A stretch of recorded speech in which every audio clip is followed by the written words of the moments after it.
Hi, welcome to the Hotflash Inc podcast.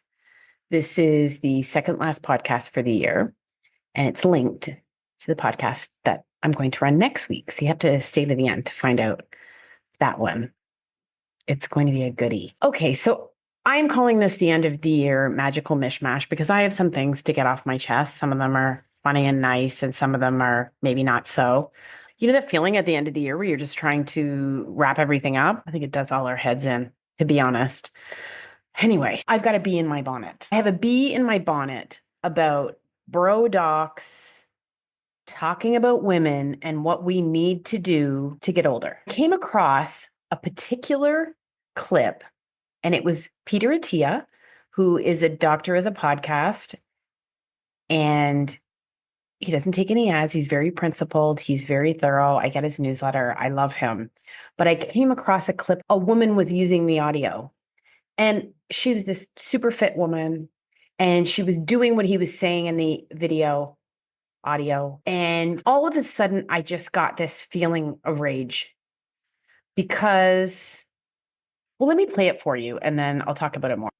A woman, we want her ultimately, and we index this by decade, but say a woman in her 40s should be able to carry 75% of her body weight in her hands for a minute. If she weighs 100 pounds, she should be able to carry 75 pounds, 37 and a half in each hand for a minute. If she can do that, it means that we are very confident that by the time she's in her last decade, she will have the strength to open a jar. Do the types of things that we think really matter to people. Or I can only carry it for 20 seconds and then my grip fades out. Yeah. So what's the advice then? It means drop the weight. So say go to half your body weight until you can get to a minute and then slowly advance the weight.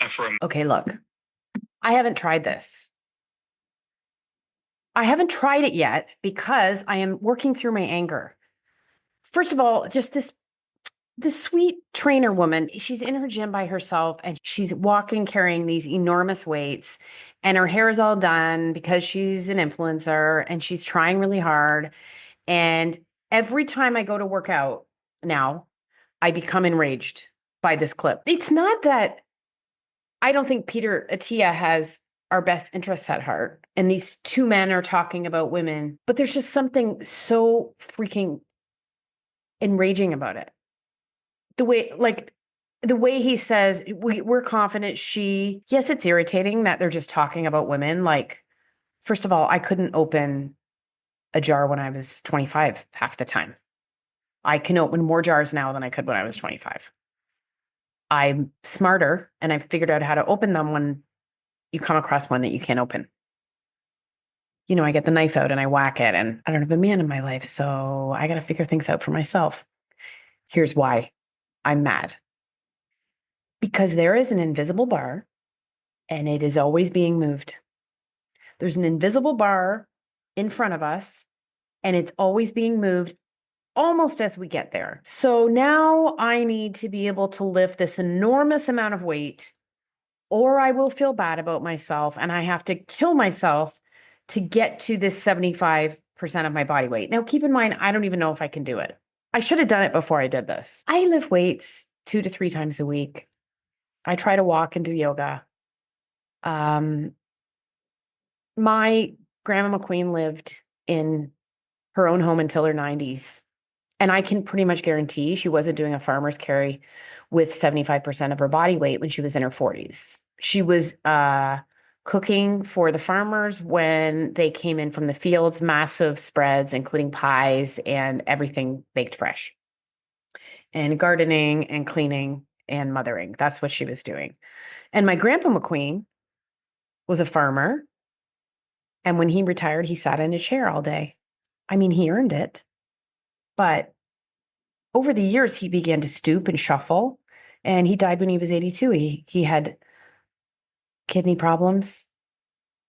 And my dad saw this and didn't want this to happen. It was a naturally energetic person. And he golfed and gardened, and I think he ran a little bit when he was young. He lifted weights some winters. You know, he took care of his grandkids. And then when he was 80, he just fell off the third step and back onto his head, far and hard onto a stone floor.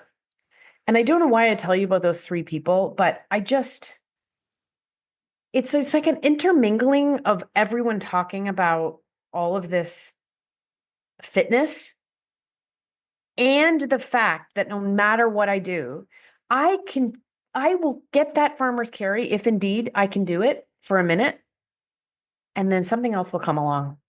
It's been this way since I was a girl. I even actually, in 1999, when I was 29 years old, I'm working for this little newspaper called the Woodstock Sentinel Review. It was my second newspaper job. It was a very small daily. I had to cover things like car accidents and sheep shows. I wrote an article for the Globe and Mail, the Canada's national newspaper, and it got in, and it was a huge boon to me, and it was really good for my career. And it was about how I preferred to read men's magazines to women's magazines. Now, keep in mind, no internet is happening at the time, and newspapers and magazines were where it was at, and I was pretty addicted to women's magazines. And I said I've been an avid reader of women's magazines for more than a decade. I'm their advertiser's dream date, and every month I get reeled right in. And the thing that I didn't like was how silly they were, but how they were all about self-improvement. There was just no fun. And I wanted to read men's magazines because I didn't have to, like I wrote, what a relief to stop constantly analyzing my emotions and motivations, not to mention eyebrow plucking style, and just laugh and learn a little. I'm embarrassed by that article because I actually wrote about how I was embarrassed to buy men's magazines. I mean, my God, getting older is amazing, isn't it? Who would be embarrassed by something like that? I go use a men's washroom when the women's washroom is full. I don't even think twice. Anyway, I want to tell Peter Attia to F off, but I also love him. And recently I saw another clip of him talking about how everyone is focused on the minor over the major and really stop worrying about like increments of supplements and green powders and make sure you exercise and eat whole foods. So I really like that. But along this vein, another part of this magical mishmash is the weighted vest.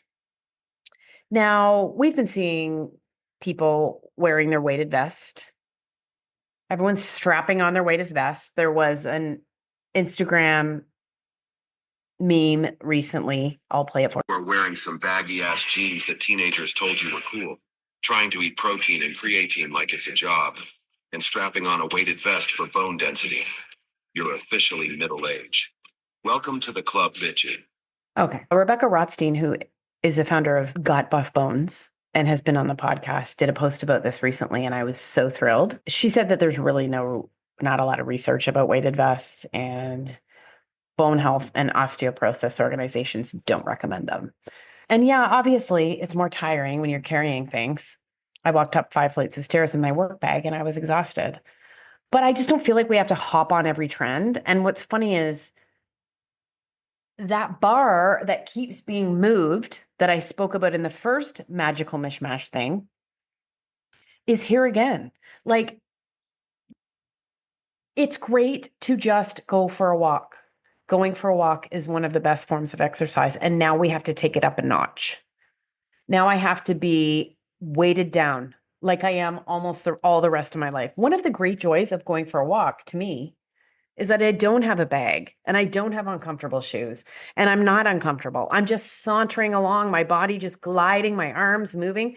And so I get so irritated when I see these weighted vests. And I was thinking, oh, I guess I got to get a weighted vest. That's what I was thinking. I was thinking I had to get a weighted vest. And then I was thinking, I don't want a weighted vest. I don't want to order one. I don't want to wear one and look like a goofy fool. It's hot here. That'll just make me hotter. And then the greatest thing of all time happened. My friend, Alan, who was my trainer, I met him for coffee because we used to box together and I haven't gotten back to boxing yet.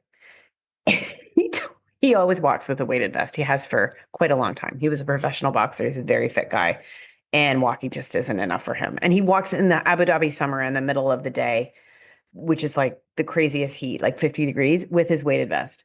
So he was walking in the summer with his weighted vest and all of a sudden he was ambushed by two unmarked cars and they pulled him over on the road in Abu Dhabi.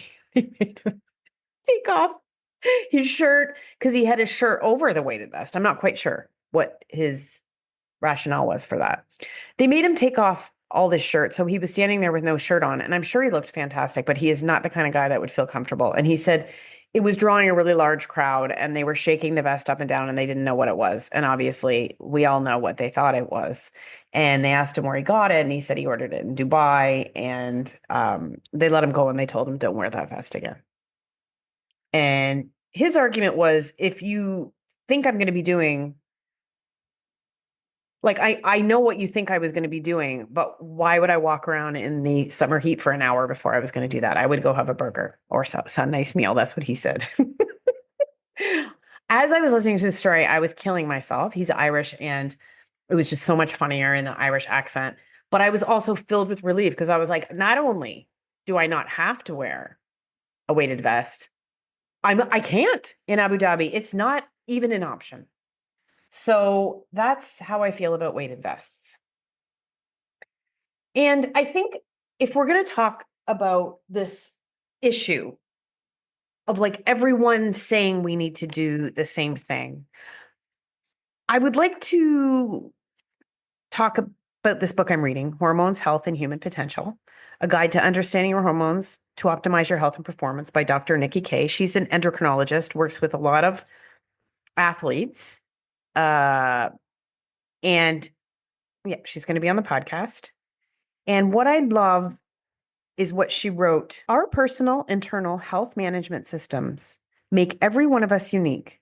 This explains why some people seem to have a more robust constitution and higher levels of mental and physical resilience than others.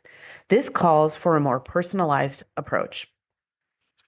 I can tell you from covering health and wellness all these years that so many of these things are fads and so many of them just become just like true because they're repeated so often. That's what an illusory truth is. People just think that they're supposed to happen. I mean, I never know who's pushing anything anymore. You really don't know if there was just a massive advertising push from, weighted vests have been around for a couple of decades. Like, this is not new, but you just never know. Like, some weighted vest company does a huge Instagram push, or these days pays a bunch of influencers. That sound I played for you, they could have created that sound, right? And so, you got some doctors on social, they've got weighted vests in their Amazon storefront. They've got a huge followings and all of a sudden we're off to the races. And some of these people are the people who are saying we need to promote evidence-based things and then they don't. So this is why I get grouchy. And I feel that we're all individual. And I feel that if something gives you joy, why would you do something that would make it less joyous? If you have a weighted vest, I'm so happy for you. But I don't love the sort of like virtue signaling of the weighted vest. You know what I mean? Like there's just a whole bunch of things, obviously, that bug me about it. Okay. The third part of this magical mishmash is I want to explain why I don't use the words misinformation, disinformation, and debunking. I believe these words are weapons that have been used to alter the truth. Yes, obviously, something that really bothers me on social media and in the media is when when they're not careful with relaying information. I mean, I saw an influencer the other day announce that Veosa, that drug for hot flashes, it was called Fazolitant. It was approved in the US and now it's being approved in other countries around the world. So this influencer was announcing that it was available in Canada, like it was the greatest thing ever. And I couldn't help myself, and I don't often do this, but I wrote that black box warning though, because after it came out in the US, the FDA put a black box warning about serious liver problems that can happen. Yes, they're rare, but this is what happens when a new drug hits the market. When a whole bunch of people start taking it, that's when you start to see the side effects. And she wrote back in the comments, oh, this is a new drug. And I was like, I sent her the part of the press release where they said it's being rolled out other parts of the world. That is someone delivering information that a lot of people hang off what she's trying to say, and she's trying to stake her claim in menopause, and she doesn't even understand the drug approval process. That's pretty shocking to me. And so, okay, so I don't enjoy people who aren't responsible with information. I am responsible with information and I make mistakes, but I have been doing this for 30 years. And, early in my career was suffered, and throughout my career I was wrong, and wrong in a big newspaper, wrong across Canada, misunderstanding things. So I'm very careful, but I'm not really talking about that. I'm talking about misinformation, disinformation, and debunking. I'm talking about a campaign that's going on to use those words to try and confuse people about what the truth actually is. I feel like those words are most often used when we're talking about things that aren't part of the mainstream narrative. So to me, often they're coming from larger forces. And this most recently has come about. There was a BBC documentary about Stephen Bartlett, who has the Diary of the CEO podcast. And I'm really impressed by Stephen Bartlett because he's got an amazingly positive podcast. He's helped a ton of people. I follow him on LinkedIn. He's like the most positive guy. And he talks to a huge range of people. He had Mary Claire Haver talking about menopause. He talks to tons of women. He is just a really neat guy. And this BBC documentary is saying that he has purveyors of misinformation, and he's promoting misinformation by having some people on the podcast, like Dr. Mark Hyman, who is a long-term integrative physician. And recently he had Sarah Hill, who is a researcher and is at the forefront of pointing out some of the not so palpable things about the birth control pill. And lo and behold, now there's all these articles about Stephen Bartlett. And if you notice in the article, he looks sort of like guilty, because that's what newspapers on television do. They pick the photo that makes you look like what the story is. So if the story was Stephen Bartlett is in such a good mood, it would be a happy photo. And if the story is Stephen Bartlett's promoting misinformation, it's a picture of him looking shady. So I feel like this is part of an ongoing effort to stop you from thinking for yourself and using your own discernment. We're tackling sacred cows more and more and more. The new administration in the US is asking some serious questions, and you can see people panicking because wherever you fall, if you're in mainstream medicine, you believe one thing, and there's a massive apparatus set up to support all of those things. I believe you can't really know what's going on unless you speak to critics, unless you speak to people who have alternative views. And when it comes to healthcare, you can't argue that integrative physicians are killing it. I mean, they're the healthy people, they're far ahead. I mean, those are the people that were reversing prediabetes back when everyone was saying it was impossible. And you couldn't even talk about reversing prediabetes like a decade ago without it being like you being a wackadoodle. And lo and behold, you can do that. So I think it's important to understand that there's powerful financial incentives for things to continue as they are, and to discredit anyone who would raise like uncomfortable questions. You know, um, by all means, take the pill, but the pill has side effects and it's not treating the root cause of anything. You're not even getting a real period on that pill. Take statins. Are statins really effective? Well, whole books have been written on the topic, and there's a lot of side effects there too. And seed oils, yes, they are terrible for you. And anyone who defends them has been well and truly captured, either by aliens or the food industry. Yet I turn on my Instagram and see people taking down people who were talking about seed oils. It's absolutely ridiculous. Okay, magical mish-mash item number 4, empowerment. I interviewed Steph Zev this week. She is a coach in New York City, and she's written a book called The Choice is Yours, A Simple Approach to Live and Lead with More Joy, Ease, and Purpose. She used to work in the entertainment industry. She's awesome. That will be next year. I absolutely loved a quote that was in her book. She went to a Tony Robbins event and she was supposed to walk on fire and she didn't want to. And she did.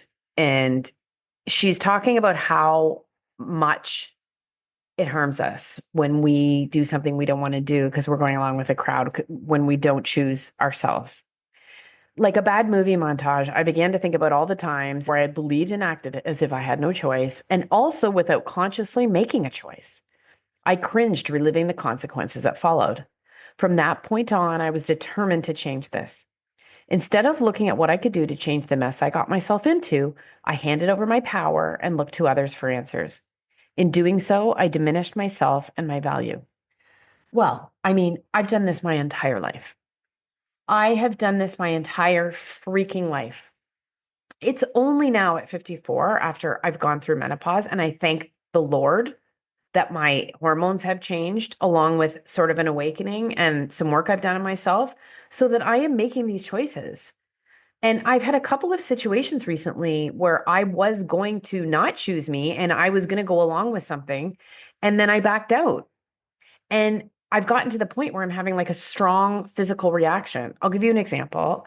I interviewed an awesome trainer, and that podcast is also coming up in the new year. We were exchanging voice notes back and forth, and she was saying, like, account your macros. And I just got this feeling like the hair on the back of my neck stood up, and I said, yeah, I don't want to. And then she said, I can hear that you're resistant to it. And I was like, I don't want to. And she's an awesome person. She was like, yeah, okay, you don't have to.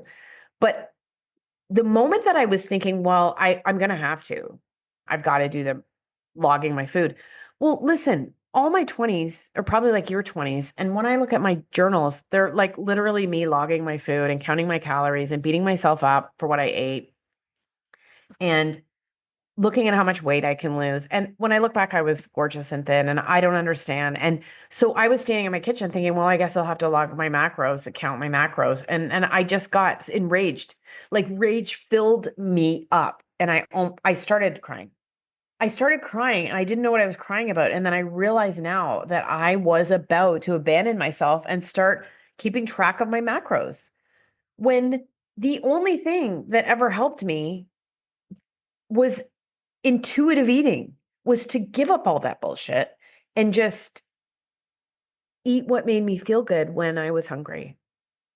And so that example is huge in my life. And I think when you make this is just a silly example, but I have other ones. For example, how I've taken control of my finances. And I did that slowly and surely. And I took money out of my financial planner's plan, and he was a dick about it. And I was upset about it. But then I felt so good. And then I invested it in a place that I feel really good about. And that made me feel stronger. And so I just wanted to let you know that I think it's really important to know that we can choose. And that works in perimenopause, even when you're feeling like crap. But I think a lot of us haven't been choosing. And if you're like me, you thought everyone else knew better than you. And one of the things I love about getting older is I'm starting to realize, like, I'd bet on me. You know what I mean? Like, I'd bet on me over a lot of people, and I'd bet on you too. The last magical mishmash is just a little story about when I was in the gym doing my little app. It's called the Sweat app. It's Kelsey Wells. I really like it. And she just launched Power at Home. So you don't even need to have the machines, although I have a gym in my apartment, but I'm going to do it. Be at home when I'm at home over Christmas. So one of the things I'm trying to do is force myself to read things I don't want to read. And that seems weird, right? But I am scared of getting old and only doing what I want to do and then becoming like lazy mentally. So, with music, like a song comes on and I'm just doing something where I make myself listen to the song. Even if I'm like, oh, I don't want that song. Because life is just, we have so many options. And there's a couple of times I played the whole song and I'm like, damn, that's a good song. Just because I didn't know it.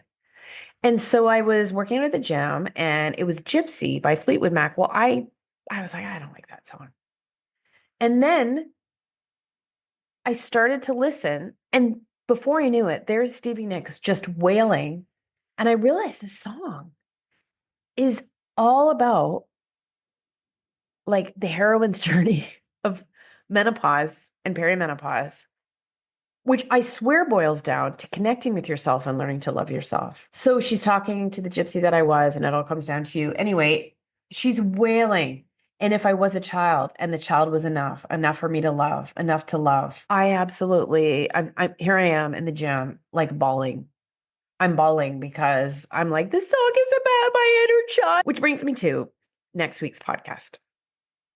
So 18 months ago, I was not in a good way. I was under treatment with a homeopathic doctor and GP for my barrage of health problems that blew open in my early 50s as a result of decades of IBS, chronic stress, poor coping mechanisms, disassociating, numbing, and then perimenopause, which just blew everything open. So I've talked about this before, but I had leaky gut, low thyroid, fatty liver, Hashimoto's, prediabetes, insulin resistance, just like terrible. I felt terrible. And I was feeling better, but I was still really struggling with my gut. And that makes everything feel like you're struggling, really, like your head and everything. So I had the chance to do something awesome, to go to Koh Samui in Thailand, to Kamalaya, which is a beautiful wellness center, like really beautiful. And they brought me for 5 days. So I didn't pay. It's not cheap, but they have top notch. It's first of all, it's absolutely beautiful and peaceful and like so lush and jungly. And then they have some of the best practitioners ever I've seen. And I've done a lot of these things. I've seen a lot of special people over the years, but this place was something else. For example, my doctor, who's amazing, but no doctor knows everything.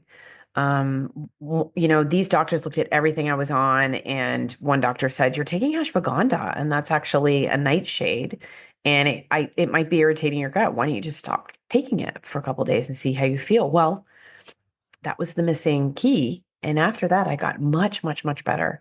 And I mean, let's be honest, I was there for 5 days getting every kind of like Ayurvedic and traditional Chinese medicine treatment and massages and everything. So, of course, I got better.